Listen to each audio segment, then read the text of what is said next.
ఊరికే ఉండక ఏదేదో ట్రై చేస్తూ ఉంటాను.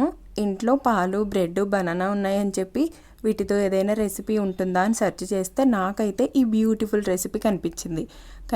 ఇంకా వెంటనే స్టార్ట్ చేసేసాను అనమాట ప్రాసెస్. ఫస్ట్ అయితే ఒక 4 బ్రెడ్ స్లైసెస్ తీసుకోవాలి. అండ్ ఒక బ్రెడ్ పైన బనానా పీసెస్ పెట్టి మళ్ళీ పైనుంచి బ్రెడ్ పెట్టుకోవాలి. ఇలాగే ఈ 4 బ్రెడ్లను రెడీ చేసేసుకోవాలన్నమాట. తర్వాత పెనం పైన కొంచెం నెయ్యి కానీ బటర్ కానీ వేసి ఇంకా బ్రెడ్ పెట్టుకొని ఇంకా 2 సైడ్స్ మంచిగా బ్రౌన్ కలర్లో వచ్చేంత వరకు ఫ్రై చేసుకోవాలి. పైనుంచి కొంచెం మళ్ళీ పాలను వేసుకోండి. ఈ విధంగా పాలు వేసి 2 వైపులా ఫ్రై చేసుకోవాలి. తర్వాత ఇప్పుడు ఇలా ఫ్రై చేసుకున్న ఈ బ్రెడ్ పైన మనం మళ్ళీ బనానా పీసెస్ పెట్టుకొని కొద్దిగా స్వీట్నెస్ కోసం హనీ వేసుకోవాలన్నమాట.